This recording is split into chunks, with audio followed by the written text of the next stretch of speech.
नमस्कार प्रिय विद्यार्थियों, आप सभी का स्वागत है आपके अपने YouTube channel Shukla study point में। आप लोग देख रहे थे एंशिएंट हिस्ट्री का बीए फोर्थ सेमेस्टर के टॉप 100 एमसीक्यू, जिसमें हमने 50 क्वेश्चंस आपको देख लिया था प्रैक्टिस सेट नंबर 1 पार्ट 2 में, मतलब पार्ट 1 में। अभी प्रैक्टिस सेट नंबर 1 का पार्ट 2 है, जिसमें हम लोग 50 क्वेश्चंस आगे की चर्चा करेंगे। तो हमने ये 50 नंबर क्वेश्चन देख लिया था कि वर्तमान कंबोडिया में किस प्राचीन साम्राज्य ने शानदार अंकोर वाट मंदिर का निर्माण करवाया था। तो किस राजवंश ने करवाया था बेटा? मैंने आपको विस्तार से बताया था कि भाई इसको निर्माण करवाया था खमेर साम्राज्य ने। सूर्यवर्मन द्वितीय नाम के एक राजा थे, उन्होंने करवाया था। ये मैंने आपको बता दिया था। ए ऑप्शन इसका करेक्ट आंसर हो जाएगा। भगवान विष्णु का ये मंदिर है, ठीक है, हिंदू धर्म को समर्पित मंदिर है, दुनिया का सबसे बड़ा धार्मिक स्मारक माना जाता है। 162.6 हेक्टेयर में फैला हुआ है ये मंदिर, ठीक है। ये मैंने आपको बता दिया था। मैं आपका एक बार पेपर आपको दिखा देता हूँ। ये पेपर है आपका political history of south India, 100 ईस्वी से लेकर के 1300 ईस्वी तक का इतिहास आपको पढ़ना होता है। दक्षिण भारत का राजनीतिक इतिहास 2025 का क्वेश्चन पेपर है। 2026-27 का ये मॉडल पेपर है। BA fourth semester ancient history यानी प्राचीन इतिहास, सभी विश्वविद्यालय के लिए बहुत महत्वपूर्ण होगा। सिद्धार्थ यूनिवर्सिटी का पेलोस्तु, दीनदयाल उपाध्याय गोरखपुर विश्वविद्यालय, राम मनोहर लोहिया औद्ध विश्वविद्यालय, कानपुर विश्वविद्यालय, छत्रपति साहूजी महाराज, एमजी पैरू Bareilly Rohilkhand, Maa Shakumbhari Saharanpur, Raja Mahendra Pratap Singh state university, Siddharth university का पेलोस्तु, मां पाटेश्वरी बलरामपुर विश्वविद्यालय, मां विंध्यवासिनी मिर्जापुर, ठीक है। इसके अलावा दीनदयाल उपाध्याय गोरखपुर विश्वविद्यालय, डॉक्टर भीमराव अम्बेडकर आगरा विश्वविद्यालय, जननायक चंद्रशेखर बलिया विश्वविद्यालय, महाराजा सोहेलदेव आजमगढ़ विश्वविद्यालय, डॉक्टर भीमराव अम्बेडकर बुंदेलखंड यूनिवर्सिटी झांसी, ठीक है, लखनऊ विश्वविद्यालय, प्रोफेसर रज्जू भैया स्टेट यूनिवर्सिटी, तमाम प्रकार के विश्वविद्यालय के लिए बहुत ही महत्वपूर्ण है। जिनकी भी परीक्षा ऑब्जेक्टिव होती है उन सभी में ये लेक्चर आएंगे, ये बात ध्यान रखेंगे। तो आपको मैंने समझा करके बहुत बढ़िया तरीके से आपको समझाया है। 51 नंबर क्वेश्चन सब आप देखेंगे। 51 नंबर क्वेश्चन से बेटा आपका, एलोरा में भव्य शैलकृत कैलाश मंदिर किस राष्ट्रकूट शासक के शासनकाल में बनाया गया था, बताएंगे। 51 नंबर क्वेश्चन आपका आ चुका, फटाफट से आप देखेंगे। तो एलोरा का जो प्रसिद्ध रॉक कट कैलाश मंदिर है, रॉक कट कैलाश मंदिर या भव्य शैलकृत कैलाश मंदिर जिसको आप कह सकते हैं, उसी को रॉक कैलाश जो है रॉक कट कैलाश मंदिर कहा जाता है। ये कृष्ण प्रथम नाम के शासक थे, उनके शासनकाल में बना था। कृष्ण प्रथम, अच्छा, कृष्ण प्रथम जो थे ये इनका शासनकाल था 756 ईस्वी से लेकर के 774 ईस्वी तक इन्होंने शासन किया है। ये बात आप ध्यान रखेंगे। राष्ट्रकूट वंश के एक पराक्रमी योद्धा और एक महान निर्माता के रूप में इनको जाना जाता है, कृष्ण प्रथम जी को।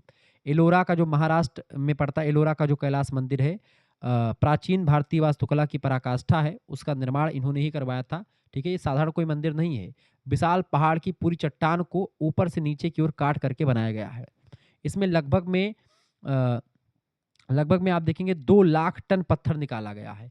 इसे एकास्मक मंदिर कहते हैं, क्योंकि एकास्मक मंदिर मतलब ये होता है कि एक ही पत्थर को काट करके पूरा का पूरा मंदिर बनाया गया है। इसे पूरा होने में करीब 100 साल लगे थे इस मंदिर को बनवाने में, ठीक है। एक राजा ने नहीं बनवाया था, एक शुरू करवाते फिर उसके और बाद के शासक, तो इस तरीके से बना है। बहुत ही फेमस मंदिर।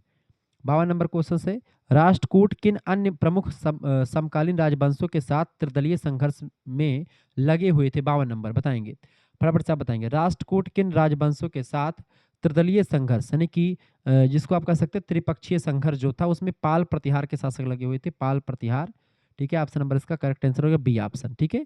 ये उत्तर भारत में संघर्ष चल रहा था, क्योंकि उत्तर भारत में कन्नौज जो था एरिया बड़ा फेमस हुआ करता था। कन्नौज पर हर्षवर्धन का शासन था। उससे पहले हर्षवर्धन की मृत्यु जब हो जाती है, उसके बाद में लगभग 200 वर्षों तक जो है उस कन्नौज को हथियाने के लिए पार प्रतिहार और एक शासक और थे, क्या नाम है, जो है जो पाल वंश के शासक थे और प्रतिहार वंश के, और चालुक्य के साथ थे या कोई और वंश था, ठीक है। ये बात आप, राष्ट्रकूट शासक थे ध्रुव गोविंद तृतीय, उन्होंने बार बार उत्तर भारत पर हमला किया था। पाल प्रतिहार और राष्ट्रकूट, इन तीनों शासकों के बीच में बड़ा मारधाड़ हुआ था इसी जो है चीजों को लेकर के। पूरे भारत का सम्राट होगा जो कन्नौज पर अधिकार कर लेगा, ये चलता था उस समय। कन्नौज उस समय भौगोलिक दृष्टि से, सांस्कृतिक और आर्थिक दृष्टि से बड़ा मजबूत हुआ करता था। 53 नंबर क्वेश्चन से आपका, अमोघ वर्ष प्रथम किस वंश का था? अमोघ वर्ष प्रथम की अगर बात की तो राष्ट्रकूट शासक है अमोघ वर्ष प्रथम। ऑप्शन नंबर इसका डी करेक्ट आंसर हो जाएगा। अमोघ वर्ष प्रथम जो थे वो किस वंश के थे? राष्ट्रकूट वंश के। सबसे प्रसिद्ध और सबसे लंबी अवधि तक 64 वर्षों तक शासन किया था अमोघ वर्ष ने, ठीक है। ये बात ध्यान रखेंगे। युद्धों की तुलना में शांति, धर्म और साहित्य में अधिक रुचि थी अमोघ वर्ष साहब की। जैन धर्म के अनुयायी थे, लेकिन सभी धर्मों का सम्मान किया करते थे। किंवदंती है कि प्रजा को महामारी से बचाने के लिए उन्होंने अपनी एक उंगली देवी को अर्पित कर दी। मतलब कि ये प्रथा थी कि भाई अगर उस समय चूंकि आप देखते इतना ज़्यादा वो था नहीं, तो महामारी फैली थी, तो लोगों ने कहा जो है वहाँ के जो जो है ज्योतिष वगैरह लोगों ने कि भाई कहा होगा कि भाई आप जो है अगर एक उँगली राजा दान कर देता देवी को बलि दे देता है तो उससे क्या होगा कि महामारी खत्म हो जाएगी। तो राजा ने बिना अपने जो है जान की परवाह किए एक उँगली काट करके जो है माता जी को बलि दे दी थी, जिससे उनकी जनता उससे बहुत प्यार करती थी, ठीक है? अमोघ वर्ष से। इसीलिए तो नहीं 64 वर्ष तक शासन किया था, आप खुद ही सोचो। 54 नंबर क्वेश्चन से किस अरब यात्री ने राष्ट्रकूट साम्राज्य का दौरा किया और उनके साम्राज्य और प्रशासन का विस्तृत विवरण छोड़ा था? 54 नंबर। तो अल मसूदी या सुलेमान, जिसको अल मसूदी या सुलेमान, ऑप्शन नंबर इसका करेक्ट आंसर हो जाएगा सी ऑप्शन, ठीक है? सी ऑप्शन इसका बिल्कुल राइट आंसर हो जाएगा 54 नंबर का, ठीक है? अरब यात्री जो था सुलेमान और अल मसूरी ने, अल मसूदी या अल मसूरी कुछ भी कह सकते हैं, ठीक है? राष्ट्रकूट राजाओं को दुनिया के 4 सबसे महान राजाओं, खास चीन के सम्राट और जो खलीफा होते हैं उधर मिडिल ईस्ट के, वो रोम के सम्राट और भारत के राष्ट्रकूट जिसको आप बोलते हैं बल्हारा, उनमें से एक बताया था। यानी 4 उस समय दुनिया के सबसे महान सम्राट होते थे, ठीक है? उनमें एक चीन के सम्राट होते थे, एक खलीफा होते थे जो कि मिडिल ईस्ट देखते थे पूरा, जहाँ पर आज युद्ध का माहौल बना हुआ है, युद्ध हो रहा है। रोम के सम्राट थे एक, और मतलब कि जो इटली वाला एरिया पूरा होता है उधर का, यूरोप का, और एक है आपका भारत का, तो वो था उस समय राष्ट्रकूट सबसे नंबर 1 पर था, ठीक है? ये बात आप ध्यान रखेंगे। सबसे बड़ी सेना थी राष्ट्रकूट के पास उस समय, ऐसा बताते हैं ये। 55 नंबर क्वेश्चन से कृष्ण प्रथम के बाद राष्ट्रकूट वंश का शासक कौन बना था? तो कृष्ण प्रथम के बाद राष्ट्रकूट वंश का जो शासक बना था गोविंद द्वितीय बना था। ऑप्शन नंबर इसका बी करेक्ट आंसर, गोविंद द्वितीय, ठीक है? गोविंद द्वितीय। 55 नंबर का करेक्ट आंसर क्या हो जाएगा? B option. 55 नंबर का बेटा कौन सा करेक्ट आंसर हो? 55 नंबर का बी ऑप्शन हो जाएगा करेक्ट आंसर। कृष्ण प्रथम के पुत्र थे गोविंद द्वितीय, सबसे बड़े पुत्र थे, ठीक है? हालांकि इनके शासनकाल जो था थोड़ा सा काम ढीला था, भोग विलास में ज़्यादा डूब गए थे। गोविंद द्वितीय जो थे थोड़ा भोग विलास वाले थे, और इसीलिए इनका फायदा उठा करके उनके छोटे भाई थे, जो है उनका नाम था ध्रुव धारावर्ष, ठीक है? गोविंद द्वितीय के छोटे भाई थे ध्रुव धारावर्ष, जो कि इनका जो गोविंद द्वितीय था ये थोड़ा सा काम वासना भोग विलास में डूब गए थे। ऐसे में इनके छोटे भाई ध्रुव धारावर्ष ने विद्रोह कर दिया और उसको गद्दी से हटा करके खुद राजा बन गए थे। ध्रुव के समय में ही राष्ट्रकूटों का त्रिदलीय संघर्ष और अधिक तेज होता, चूंकि ध्रुव धारावर्ष जो थे बहुत प्रतापी शासक था। अगला क्वेश्चन 56 नंबर प्रश्न आपका आ चुका है। पुलकेशिन द्वितीय किस शक्तिशाली उत्तर भारतीय शासक पर अपनी जीत के लिए प्रसिद्ध है? तो पुलकेशिन द्वितीय ने हर्षवर्धन को पराजित किया था। हर्षवर्धन जो थे बहुत प्रतापी शासक थे, ठीक है? उनके बाद से उत्तर भारत जो था एकदम से ढीला पड़ गया था। नर्मदा नदी के तट पर युद्ध हुआ था 618 ईस्वी में पुलकेशिन द्वितीय और हर्षवर्धन के बीच में। सम्राट हर्षवर्धन पूरे उत्तर भारत को जीत करके दक्षिण की ओर बढ़ रहे थे। बदामी के चालुक्य के राजा थे उस समय पुलकेशिन द्वितीय, बहुत ही प्रतापी शासक दोनों थे। और लेकिन उन्होंने क्या किया था, रणनीति उनकी अच्छी थी, पुलकेशिन द्वितीय की शक्तिशाली सेना भी थी। उन्होंने हर्ष को नर्मदा पार करने से रोक दिया और उन्हें पराजित भी कर दिया था। इस जीत के बाद पुलकेशिन द्वितीय ने परमेश्वर की उपाधि धारण करी थी, और इतिहास की उन दुर्लभ घटनाओं में से एक ये था कि जहां पर दक्षिण की किसी शक्ति ने उत्तर के बड़े सम्राट को युद्ध में पराजित किया था। इससे पहले दक्षिण भारत के शासकों ने उत्तर भारत के शासकों को कभी पराजित नहीं किया था, लेकिन हर्षवर्धन को पुलकेशिन द्वितीय ने पराजित किया था। 57 नंबर क्वेश्चन आपका आ चुका। एहोल शिलालेख के रचयिता, एहोल शिलालेख के रचयिता कौन है? रवि कीर्ति। किस शासक के दरबारी कवि थे? तो किसके थे बेटा, ये बताएंगे। एहोल अभिलेख के लिए तो पुलकेशिन द्वितीय के ही रवि कीर्ति जो थे दरबारी कवि हुआ करते थे। रवि कीर्ति जैन कवि और पुलकेशिन द्वितीय के दरबारी कवि हुआ करते थे। ऑप्शन नंबर इसका बी करेक्ट आंसर, पुलकेशिन द्वितीय इसका राइट आंसर हो जाएगा। एहोल अभिलेख जो है कर्नाटक के मेगुती मंदिर में स्थित एक शिला लेख में संस्कृत भाषा में और पुरानी कन्नड़ लिपि में लिखा गया है। पुलकेशिन द्वितीय के सभी विजयों का वर्णन है, विशेष करके हर्षवर्धन के साथ जो युद्ध लड़ा गया था नर्मदा नदी के तट पर, उसके बारे में बढ़िया वर्णन है। कालिदास और भारवी जैसे महान कवियों का भी उल्लेख इन्होंने किया हुआ है। 58 नंबर क्वेश्चन से किस चालुक्य शासक को कांचीपुरम पर संक्षिप्त बताएं? कांचीपुरम पर थोड़े समय के लिए कब्जे का श्रेय दिया जाता है किस चालुक्य शासक को? तो विक्रमादित्य प्रथम को। ऑप्शन नंबर इसका डी करेक्ट आंसर होगा। विक्रमादित्य प्रथम जो थे पुलकेशिन द्वितीय के लड़के हैं। ये जब उनकी मृत्यु हो जाती पुलकेशिन द्वितीय की, तो उनका लड़का है चालुक्य साम्राज्य को जो है गद्दी पर बैठे थे विक्रमादित्य प्रथम। बिखरे साम्राज्य को इकट्ठा किया फिर से विक्रमादित्य प्रथम ने, और पल्लव राजधानी कांचीपुरम पर सफल आक्रमण किया। पल्लव राजाओं को संधि करने पर मजबूर कर दिया, अपने पिता की हार का बदला ले लिया। चालुक्यों की खोई हुई जो प्रतिष्ठा थी दोबारा से इन्होंने विक्रमादित्य प्रथम ने पराजित की, मतलब की प्राप्त की थी। 59 नंबर क्वेश्चन आप देखेंगे आ चुका है। निम्नलिखित में से कौन सी पट्टदकल में चालुक्य की वास्तुकला की विशिष्ट विशेषता थी? तो पट्टदकल जो है कर्नाटक में स्थित है। यूनेस्को की विश्व धरोहर में से एक माना जाता है। ये नागर और द्रविड़ शैली दोनों के मंदिरों का निर्माण है। नागर और द्रविड़ शैलियों का मिश्रण है इस मंदिर में। Option number C correct answer हो जाएगा। बेसर शैली का एक बहुत जबरदस्त मंदिर के रूप में जाना जाता है। यहाँ का विरूपाक्ष मंदिर सबसे भव्य है, जिसे विक्रमादित्य द्वितीय की रानी का नाम था लोकम्मा देवी। ठीक है, लोक महादेवी। लोक महादेवी ने पल्लवों पर जीत के बाद में बनवाया था, ये बात आप ध्यान रखेंगे। आगे देखेंगे 60 नंबर क्वेश्चन से आपका चुका। बेंगी के चालुक्यों का सबसे प्रसिद्ध और शक्तिशाली शासक कौन था, जो अपने लंबे शासनकाल और सैन्य सफलताओं के लिए जाना जाता था? 60 नंबर प्रश्न बताएंगे। तो बेंगी के चालुक्यों का सबसे प्रसिद्ध और शक्तिशाली शासक जो था वो कौन था? विजयादित्य तृतीय थे। ऑप्शन नंबर इसका करेक्ट आंसर हो जाएगा बी ऑप्शन, विजयादित्य तृतीय।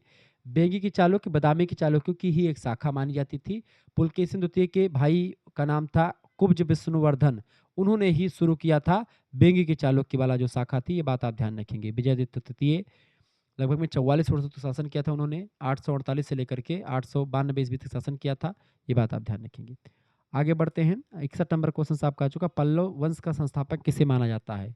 पल्लव वंश का संस्थापक माना जाता है बेटा सिंह विष्णु को। सिंह विष्णु ऑप्शन नंबर इसका सी करेक्ट आंसर हो जाएगा। 575 ईस्वी से लेकर के 600 ईस्वी तक शासन किया था सिंह विष्णु ने, ये बात ध्यान रखेंगे। पल्लवों का अस्तित्व पहले भी था हालांकि, लेकिन सिंह विष्णु ने चोलों पर और दक्षिण भारतीय शक्तियों को और हराया और पल्लवों को एक महान साम्राज्य के रूप में स्थापित किया। अच्छा, उन्हें अवनी सिंह यानी पृथ्वी का शेर भी कहा जाता है। सिंह विष्णु को पृथ्वी का शेर कहा जाता है, अवनी सिंह। ठीक है, उनके दरबार में महान कवि भारबी जो किरातार्जुनीयम नाम के ग्रंथ है इसको लिखा है, उसके लेखक भारबी जो है उनके दरबार की शोभा बढ़ाया करते थे सिंह विष्णु के। 62 नंबर क्वेश्चन से बिल्हड़ किसके दरबारी कवि थे? बिल्हड़ जो थे विक्रमादित्य षष्ठम के यानी विक्रमादित्य षष्ठ पश्चिमी चालुक्य वंश के शासक थे, महान राजा थे विक्रमादित्य षष्ठ। ठीक है, उनके थे। ऑप्शन नंबर इसका ए करेक्ट आंसर हो जाएगा। ठीक है, कश्मीरी कवि थे बिल्हड़, विक्रमांक देवचरित नाम का एक ग्रंथ भी लिखते हैं, ये बात आप ध्यान रखेंगे। 63 नंबर क्वेश्चन से आपका प्रसिद्ध शैलकृत मंडप जिसको हॉल कहते हैं किस पल्लव शासक से संबंधित है? प्रसिद्ध शैलकृत मंडप प्रथम जो रॉक कट मंडप होता है किस पल्लव शासक से संबंधित है? तो महेंद्र वर्मन प्रथम। ऑप्शन नंबर इसका correct answer A option, Mahendra Varman प्रथम मंदिरों के निर्माण की एक नई शैली शुरू की जिसे महेंद्र शैली कहा जाता है। इसमें उन्होंने लकड़ी, ईंट और धातु के बजाय सीधे विशाल चट्टानों को काट करके गुफा मंदिर बनवाए, मंडप बनवाए। ठीक है, उन्हें भी क्या कहा जाता है? उनको विचित्र चित्त वाला व्यक्ति कहा जाता है, यानी कि अद्भुत विचारों वाला व्यक्ति। उन्होंने बिना किसी पारंपरिक निर्माण शैली के मंदिर का बनाने का एक नया रास्ता, पत्थरों में गुफा बना करके बढ़िया से अंदर मंदिर बना देते थे। ठीक है, ये बात आप ध्यान रखेंगे। अगला क्वेश्चन से आपका आ चुका है 64 नंबर क्वेश्चन से। महेंद्र प्रथम कला और साहित्य का संरक्षक था और कौन सा नाटक लिखने के लिए जाना जाता है? महेंद्र प्रथम जो थे उन्होंने मत्त विलास नाम का एक प्रहसन लिखा था। एक राजा के साथ साथ ये जो है एक संगीतकार थे उच्च कोटि के और लेखक भी थे। मत्त विलास प्रहसन संस्कृत भाषा में लिखा था, हास्य व्यंग्य नाटक है। ठीक है, उन्होंने धार्मिक पाखंड और संप्रदाय जैसे कापालिक संप्रदाय, बौद्ध भिक्षुओं पर बहुत ही चतुराई के साथ कटाक्ष किया और संस्कृत साहित्य का एक अनमोल धरोहर के रूप में अपने ग्रंथ को बताया है। ठीक है, तो वो था रचना कौन सी? मत्त विलास प्रहसन, डी ऑप्शन इसका राइट आंसर होगा। ठीक है, ठीक है, मुद्राक्षर विशाख दत्त की रचना, अभिज्ञान शकुंतलम कालिदास की रचना है। ठीक है, 65 नंबर क्वेश्चन से आप देखेंगे कांचीपुरम में बैकुंठ पेरुमल मंदिर के निर्माण का श्रेय किस पल्लव शासक को दिया जाता है? 65 नंबर बताएंगे। कांचीपुरम में प्रश्न क्या है? 65 नंबर, कांचीपुरम में बैकुंठ पेरुमल मंदिर का निर्माण जिसने करवाया था उसका नाम था नंदी वर्मन द्वितीय। नंदी वर्मन द्वितीय ने करवाया था, नंदी वर्मन द्वितीय। ऑप्शन नंबर इसका डी करेक्ट आंसर होगा, नंदी वर्मन द्वितीय। 65 नंबर का करेक्ट आंसर क्या हो जाएगा? 65 नंबर का डी ऑप्शन, बिल्कुल ठीक है। भगवान विष्णु का मंदिर है ये बैकुंठ पेरुमल मंदिर, ये बात आप ध्यान रखेंगे। नंदी वर्मन द्वितीय पल्लव वंश के एक ऐसे राजा थे जिन्होंने प्रजा और विद्वानों ने खुद चुना था इनको। मंदिर की दीवारों पर पल्लव वंश के इतिहास को मूर्तियों के माध्यम से उकेरा गया है। ठीक है, ये नंदी वर्मन शैली का प्रतिनिधित्व करती है रचना, ये बात ध्यान। इसमें मंदिर अधिक ऊंचे और अलंकृत होते थे, बड़ा जबरदस्त तरीके से इसमें जो है चीज़ें बनाई गई हैं, ये बात आप ध्यान रखेंगे। आगे देखते हैं 66 नंबर को समझने से पहले एक चीज़ यहाँ पर ये ध्यान दीजिएगा दोस्तों कि अगर आपको पीडीएफ नोट्स प्राप्त करने हैं, ठीक है, इन 100 क्वेश्चंस के आंसर की के साथ, तो आप प्राप्त कर सकते हैं। ऐसे ही केवल एंशिएंट हिस्ट्री नहीं, political science, Hindi, history, Sanskrit सभी सब्जेक्ट के आपको मिलेंगे को करिकुलर के साथ में। को करिकुलर का 10% विथ आंसर शीट आपको मिलेगा। आपको सीरीज और किताब नहीं खरीदनी पड़ेगी, आपको यहीं से पीडीएफ नोट्स जो मैं दूंगा उसको पढ़ करके ही आपको पेपर देना, उससे बाहर कुछ भी नहीं है। 9984 039 139 इस नंबर पर आप व्हाट्सएप पर एसएमएस कर दीजिएगा। क्या एसएमएस करेंगे? आप अपना नाम एसएमएस कर दीजिएगा, अपनी यूनिवर्सिटी का नाम, अपने सब्जेक्ट के नेम और आप किस सेमेस्टर में हैं अपने सेमेस्टर का नाम लिख कर के भेज दीजिएगा। जैसे एसएमएस करेंगे आपके पास एक क्यूआर कोड यानी स्कैनर भेजा जाएगा। उसी स्कैनर पर आपको मात्र 100 रुपये फीस जमा कर देने हैं। या फीस जैसे आप जमा करेंगे आपको व्हाट्सएप ग्रुप में जोड़ा जाएगा, वहीं पर आपको लाइव क्लास के link, video lecture, PDF notes सब कुछ आपको मिलेंगे। मात्र और मात्र 100 रुपये फीस में पूरा पूरा आपका 4th सेमेस्टर के सभी सब्जेक्ट के नोट्स मिलेंगे। अगर आप 5th एंड 6 मतलब कि 4th एंड 5th सेमेस्टर एक साथ जोड़ते हैं तो यही फीस केवल 150 रुपये बढ़ेगी, यानी कि मतलब कि केवल 150 रुपये में आपका 4th सेमेस्टर का भी सभी सब्जेक्ट का मिल जाएगा और 5th सेमेस्टर का, यानी 1 साल तक की फीस केवल 100-150 रुपये लगेगी, केवल 150 रुपये। 1 सेमेस्टर की फीस यानी 6 महीने की फीस केवल 100 रुपये। वैसे महीना और साल से कोई मतलब नहीं होता है, सेमेस्टर वाइज मैं पढ़ाता हूँ। जैसे 1 सेमेस्टर की फीस 100 रुपये सभी सब्जेक्ट का, उसमें आपको व्हाट्सएप ग्रुप मिलता है, उसमें आपको पीडीएफ नोट्स मिलते हैं, पिछले साल के साल पेपर मिलते हैं, तो उससे आपका एक अलग लेवल की तैयारी होती है। हो सकता है कि सारे पेपर यूट्यूब पर वीडियोज़ ना बना पाऊँ, तो उसका आंसर की भी वहाँ पर आपको मिलता रहता है, नोट्स मिलते रहते हैं व्हाट्सएप ग्रुप के माध्यम से, तो ये आपके लिए बेटर है। ऑब्जेक्टिव परीक्षा आपकी बार अधिकतर विश्वविद्यालय की होगी, तो आप जोड़ सकते हैं। आप सीरीज खरीदते 300 रुपये की सीरीज ही हो जाती कम से कम 1 सेमेस्टर की, तो केवल 100 रुपये लगा करके आप सभी सब्जेक्ट की प्राप्त कर पाते हैं, तो ये आपके लिए बहुत ही बेनिफिट्स होगा। ठीक है, ध्यान रखेंगे, फीस आप किसी दूसरे से भी जमा करवा सकते हैं।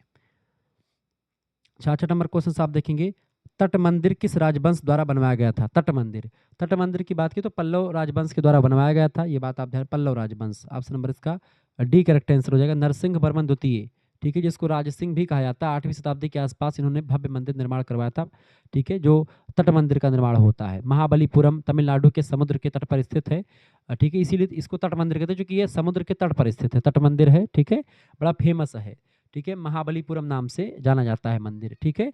अच्छा, दक्षिण भारत के सबसे पुराने जो पत्थरों को जोड़ करके बनाए गए मंदिर हैं, उनमें से एक माना जाता है तट मंदिर। भगवान शिव और भगवान विष्णु दोनों के मंदिर बने हुए हैं। यूनेस्को की विश्व धरोहर में ये मंदिर भी शामिल है। बड़ा ज़बरदस्त मंदिर है, आप कभी जाइएगा देखिएगा, बड़ा ज़बरदस्त है। 67 नंबर क्वेश्चन आपका आ चुका। प्रश्न है, अलवार कौन थे? अलवार जो थे वैष्णव संत हुआ करते थे। भगवान विष्णु को मानने वाले संतों को दक्षिण भारत में अलवार कहते हैं, और नैनार जो भगवान शंकर को मानते हैं उनको नैनार कहते थे। अच्छा, अलवारों की संख्या जो है वो कितनी थी बेटा? अलवारों की संख्या थी 12 संत ऐसे थे दक्षिण भारत के जो भगवान विष्णु के भक्त हुआ करते थे। तमिल भाषा में दिव्य प्रबंधन नामक भजनों का संकलन किया इन लोगों ने। प्रसिद्ध महिला संत अंडाल इसमें थी, दक्षिण भारत की मीरा कहा जाता है इनको। इन्हीं 12 अलवारों में से एक थी, एक महिला भगवान विष्णु की पूजा करती थी, उनका नाम था क्या? अंडाल, ठीक है, वो अलवार संतों में से ही एक थी। अच्छा, 68 नंबर प्रश्न, नैनार किसके भक्त थे? नैनार भगवान शिव के भक्त हुआ करते थे। ऑप्शन नंबर इसका सी करेक्ट आंसर हो जाएगा। इनकी संख्या कितनी थी? भगवान 63 जो थे, 63 लोग जो थे भगवान शंकर को मानने वाले थे। अलवार विष्णु भगवान के भक्त थे, नैनार शंकर भगवान के भक्त थे।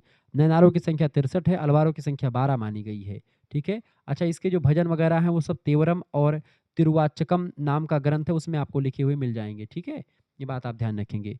69 नंबर क्वेश्चन से, राष्ट्रकूट वंश का संस्थापक कौन था? राष्ट्रकूट वंश के संस्थापक है दंती दुर्ग। ऑप्शन नंबर इसका ए करेक्ट आंसर हो जाएगा। 753 ईस्वी में दंती दुर्ग के ने बदामी के चालुक्यों के अंतिम राजा थे उस समय, कीर्तिवर्मन द्वितीय, उनको हरा करके स्वतंत्र राष्ट्रकूट साम्राज्य की स्थापना करी थी दंती दुर्ग साहब ने।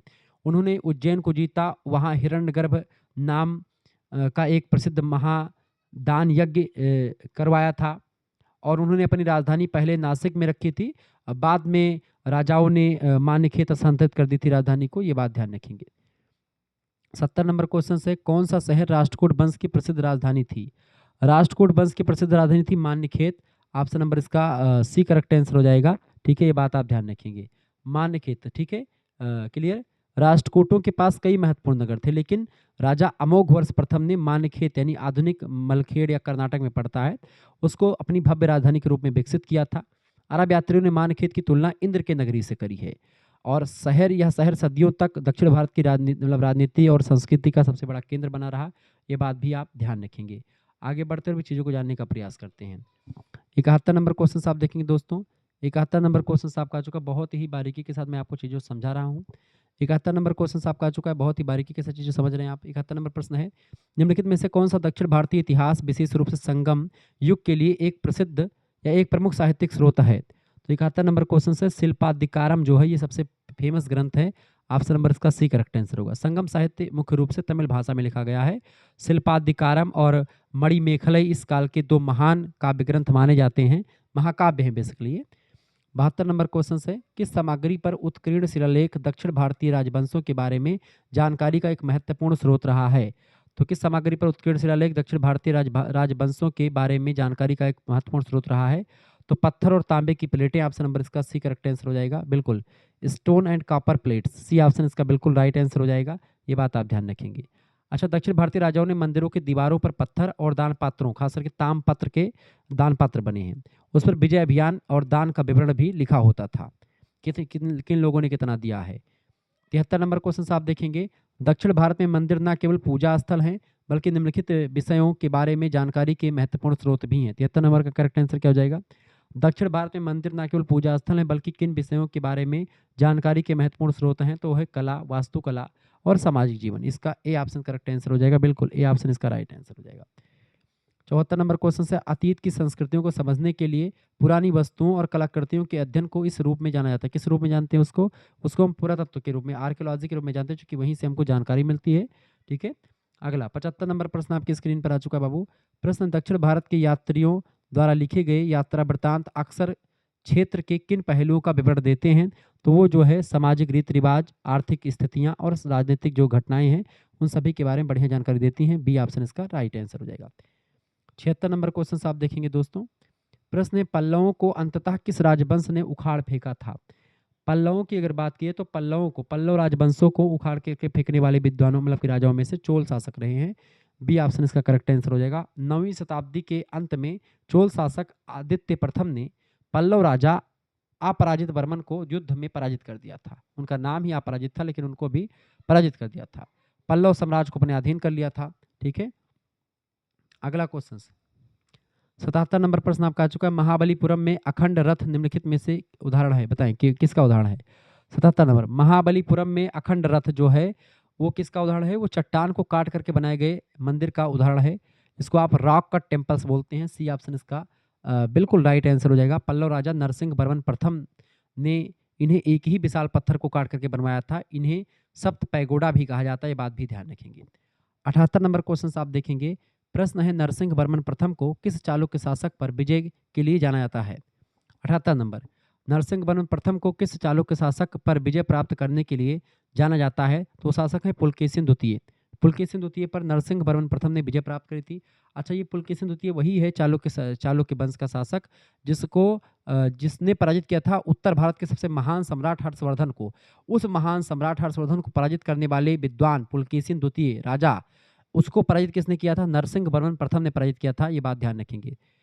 पुलकेशिन द्वितीय ने पहले पल्लवों को हराया था, लेकिन बाद में नरसिंह वर्मन प्रथम ने अपने पिता का बदला ले लिया और चालुक्यों की राजधानी वातापी पर हमला किया। पुलकेशिन द्वितीय को युद्ध में पराजित करके मार डाला था। ये देखें, नरसिंह वर्मन प्रथम ने। 79 नंबर क्वेश्चन से, किस पल्लव शासक ने वातापी का विजेता उपाधि धारण करी थी? बताएं। 79, तो किस पल्लव शासक ने वातापी कोंड की उपाधि धारण करी थी? नरसिंह वर्मन प्रथम ने, चूंकि पुलकेशिन द्वितीय जो था वातापी के चालुक्य यानी चालुक्य वंश का शासक था। पुलकेशिन द्वितीय बहुत ही प्रतापी शासक था, उसको हराया था। इसीलिए वातापी जीतने की खुशी में उन्होंने महान उपाधि धारण करी थी, वातापी कोंड की उपाधि। ठीक है, नरसिंह वर्मन प्रथम, option number C correct answer होगा। 80 नंबर क्वेश्चन आप देखेंगे। पल्लव वंश का पतन इनके आक्रमणों के बाद हुआ था। किन के आक्रमणों के बाद? पल्लव वंश का जो पतन हुआ बेटा वो राष्ट्रकूट वंश के शासकों के आक्रमण के बाद हुआ है। चोलों से पहले राष्ट्रकूटों के निरंतर हमलों ने पल्लव साम्राज्य की शक्ति को बहुत कमजोर बना दिया था। ये बात आप ध्यान रखेंगे। तो राष्ट्रकूट शासक, सी ऑप्शन इसका लग जाएगा। 81 नंबर क्वेश्चन आप देखेंगे। प्रश्न है, राष्ट्रकूटों को अंततः किस राजवंश ने उखाड़ फेंका था? तो राष्ट्रकूटों को जो है उखाड़ फेंकने वाले राजवंशों में से थे कल्याणी के चालुक्य। ऑप्शन नंबर इसका सी करेक्ट मतलब ए करेक्ट आंसर हो जाएगा, कल्याणी के चालुक्य। ठीक है, राष्ट्रकूटों के अंतिम शासक थे, उनका नाम था तैलभ द्वितीय। उनको कल्याणी के चालुक्य वंश की स्थापना की थी। ठीक है, राष्ट्रकूटों के अंतिम शासक को हरा करके तैलभ द्वितीय ने चालुक्यों के राजा को हरा करके मतलब राष्ट्रकूटों के शासक को हरा करके उन्होंने कल्याणी के चालुक्य वंश की स्थापना करी थी। किसने? तैलभ द्वितीय ने। 82 नंबर क्वेश्चन से, चालुक्यों की राजधानी कौन सी थी? चालुक्यों की राजधानी थी बेटा Vatapi. C option correct answer होगा। वातापी जो थी चालुक्यों की राजधानी हुआ करती थी। वातापी या बदामी, कर्नाटक में पहले उसको वातापी कहते थे, अब बदामी कहते हैं। ठीक है, ये बात ध्यान रखेंगे। 83 नंबर क्वेश्चन आपका चुका है। वातापी के चालुक्य वंश का संस्थापक किसे माना जाता है? तो वातापी के चालुक्य वंश का संस्थापक मानते हैं हम पुलकेशिन प्रथम को। A option correct, A option Pulakeshin प्रथम, C option, sorry C option correct answer हो जाएगा।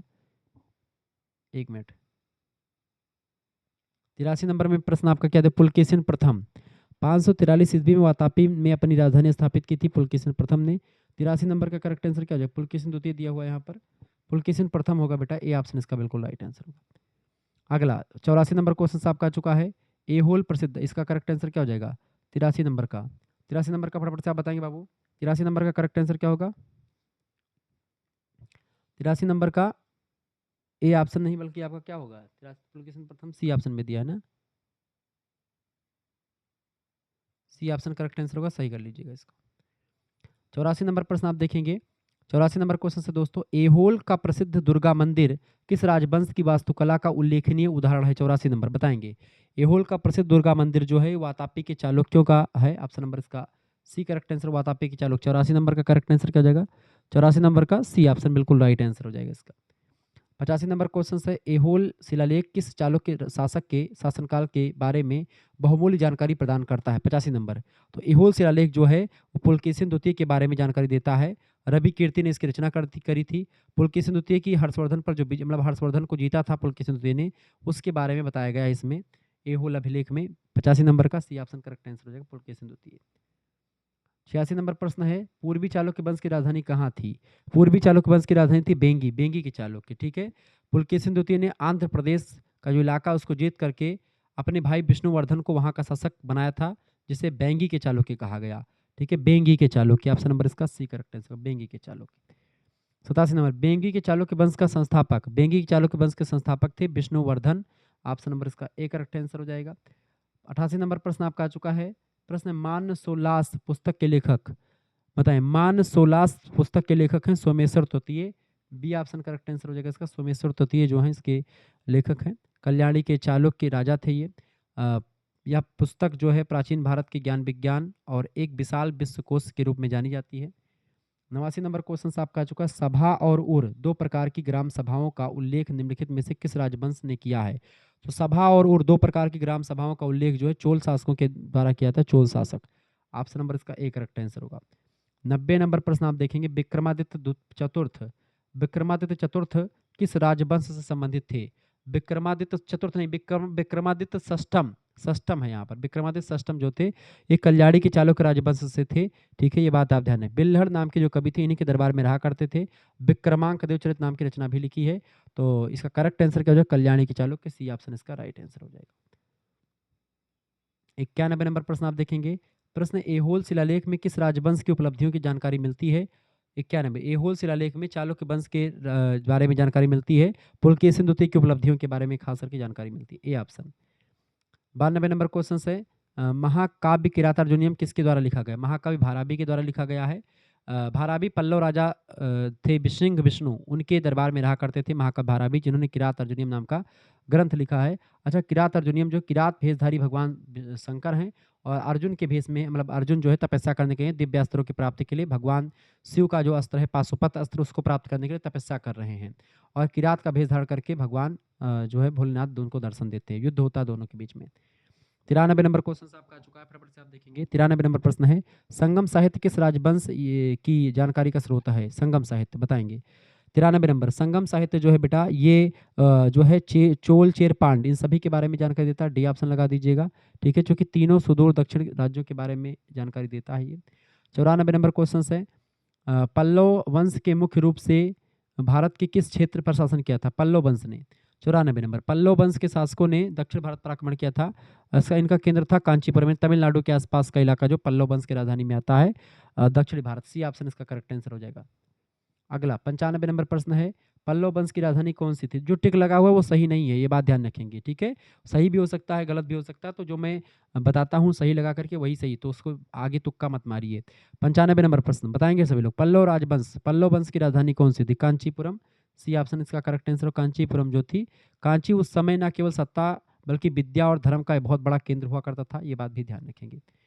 96 नंबर क्वेश्चन से दोस्तों, चोल प्रशासन अत्यधिक संगठित था जिसमें स्थानीय स्वशासन की व्यवस्था कहाँ पर थी? 96 नंबर बताएंगे फटाफट से। चोल प्रशासन में स्थानीय स्वशासन की व्यवस्था जो थी वो गांव में थी, यानी चोल प्रशासन की सबसे बड़ी विशेषता उनके गांवों की स्वायत्तता थी, ए ऑप्शन करेक्ट आंसर होगा। चोल शासक किस धर्म के संरक्षक थे? तो चोल शासक जो थे बेटा शैव धर्म के संरक्षक थे। सी ऑप्शन करेक्ट आंसर होगा। भगवान शंकर की पूजा अधिक करते थे ये लोग, ठीक है। और जितने भी मंदिर बनवाए हैं उस भगवान शंकर के ही मंदिर आपको दिखेंगे। 98 नंबर क्वेश्चन से प्रसिद्ध उत्तरी मेरू शिलालेख चोल प्रणाली के बारे में विवरण प्रदान करते हैं। 98 नंबर फटाफट से आप बताएंगे। प्रसिद्ध उत्तर मेरूर शिलालेख चोल प्रणाली के बारे में क्या विवरण देते हैं? तो ग्राम चुनाव के बारे में बताते हैं। बी ऑप्शन इसका करेक्ट आंसर हो जाएगा, ग्राम चुनाव, ठीक है। कैसे गांव में चुनाव लगता था उस सभी के बारे में बताएगा इसमें। 99 नंबर क्वेश्चन आपका आ चुका है। चोल शासकों ने कई मंदिर बनवाए जो न केवल धार्मिक केंद्रों के रूप में बल्कि निम्नलिखित में से किस रूप में भी जाने जाते हैं? तो मंदिरों का निर्माण जो है केवल धर्म के लिए नहीं बल्कि आर्थिक गतिविधि और सामाजिक जीवन का केंद्र हुआ करते थे मंदिर। बी ऑप्शन करेक्ट आंसर हो जाएगा इसका। लास्ट क्वेश्चन से 100 नंबर प्रश्न आप देखेंगे बेटा।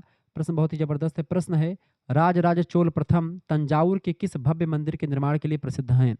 100 नंबर। तो राजराज चोल प्रथम तंजावुर में एक भव्य मंदिर का निर्माण करवाया था, बृहदेश्वर मंदिर, उसी के लिए प्रसिद्ध। बृहदेश्वर मंदिर जो है राजराजेश्वर मंदिर भी इसलिए इसको कहते हैं बृहदेश्वर मंदिर को, चूंकि राजराजा चोल प्रथम ने इसको बनवाया था तंजावुर में, ठीक है। द्रविड़ वास्तुकला का सबसे उत्कृष्ट उदाहरण है, यूनेस्को के विश्व धरोहर में शामिल है ये मंदिर। ये सब चीज़ ध्यान रखेंगे। इस तरीके से मैंने विस्तार से आपको बता दिया है। ऐसा लेक्चर आपने पहले कभी नहीं देखा होगा जिस तरीके से मैंने समझा करके आपको बारीकी के साथ चीज़ों को समझाया हुआ है, ठीक है। आंसर की आपको मिल जाएगी, ये आंसर की है, आप देख लीजिएगा। शुक्ला स्टडी पॉइंट आप चैनल देख पा रहे हैं, ये बात आप ध्यान रखेंगे। और 83 नंबर क्वेश्चन जो है आपका है, इसको आप ए के स्थान पर सी में दिया है, उसको सही सी लगा दीजिएगा, ठीक है। बाकी पूरा एकदम से बिल्कुल वेल अप टू डेट है। हमारा दूसरा चैनल है को करिकुलर मास्टर, इसको सब्सक्राइब कर लीजिए, चूँकि यहाँ पर आपको को करिकुलर का जो लेक्चर्स आपका होता है, चाहे फिजिकल एजुकेशन एंड योगा हो, चाहे कोई भी सब्जेक्ट आपका हो को करिकुलर में, वो सब आपको यहाँ पर मिलता है। बीए करेकर हमारा दूसरा चैनल, यहाँ पर भी आपको तमाम सारे लेक्चर्स मिल जाएंगे सभी सब्जेक्ट के ऑब्जेक्टिव वाले, और तमाम सारी चीज़ें आपको मिलती रहेंगी। तो आप इस दोनों चैनल को सब्सक्राइब कर लीजिएगा। शुक्ला स्टडी पॉइंट पर तो आपने ये वीडियो देखी ही है, ठीक है। तो इस तरीके से आपने बहुत बारीकी से चीज़ों को समझा है। अगर आपको पीडीएफ नोट्स प्राप्त करना है तो मैंने आपको बताया भी है, या आप इस नंबर पर एसएमएस करें, 100 रुपये फीस लगती है, सभी सब्जेक्ट का आपको पीडीएफ नोट्स मिलता है। 99 व्हाट्सएप ग्रुप में जोड़ा जाता है, 9984 039 639 पर आप व्हाट्सएप पर एसएमएस कर दीजिएगा अपना नाम, अपनी यूनिवर्सिटी का नाम, सब्जेक्ट के नेम। जैसे आप एसएमएस करेंगे आपके पास एक क्यूआर कोड स्कैनर भेजेंगे, उसी पर आपको 100 रुपये फीस जमा कर देनी है, और इसी फीस में आपको पूरा 4th सेमेस्टर का नोट्स आपको मिल जाएगा। आप जो इंपॉर्टेंट होगा ऑब्जेक्टिव का भी और लिखने वाला भी, यानी अति लघु उत्तरीय, लघु उत्तरीय, दीर्घ उत्तरीय भी क्वेश्चन आंसर मिलेंगे, पिछले साल के साल पेपर मिलेंगे, और जो ऑब्जेक्टिव वाला होता है उसका, यानी ऑब्जेक्टिव का, लिखित का, सभी का मिल जाएगा। कहीं पर आपको भटकना नहीं, ना किसी के आगे, मतलब किसी किताब को या किसी सीरीज को खरीदना, आपको सब कुछ आपको मिल जाएगा। पेपर में आप जाइएगा, आराम से पेपर दीजिए, कोई इशू नहीं है, ठीक है। धन्यवाद, मिलते हैं फिर नेक्स्ट वीडियो, तब तक के लिए जय Hind Bharat. Girls group boys group अलग अलग है, कोई इशू नहीं है, आप आराम से पढ़िए, कोई दिक्कत की बात नहीं है। फीस आप किसी दूसरे से भी जमा करवा सकते हैं, खुद भी जमा कर सकते हैं। धन्यवाद। वीडियो को लाइक कर दीजिएगा, चैनल पर नहीं तो सब्सक्राइब, प्लीज़ सब्सक्राइब कर दीजिएगा, और कमेंट करके बताएं कि आप किस यूनिवर्सिटी से देख रहे हैं, और कमेंट में यह भी बताएं कि आप जो है और भी किस सब्जेक्ट का चाहते हैं, अपने सब्जेक्ट के नाम जरूर बताएं, ठीक है। धन्यवाद, बहुत बहुत धन्यवाद।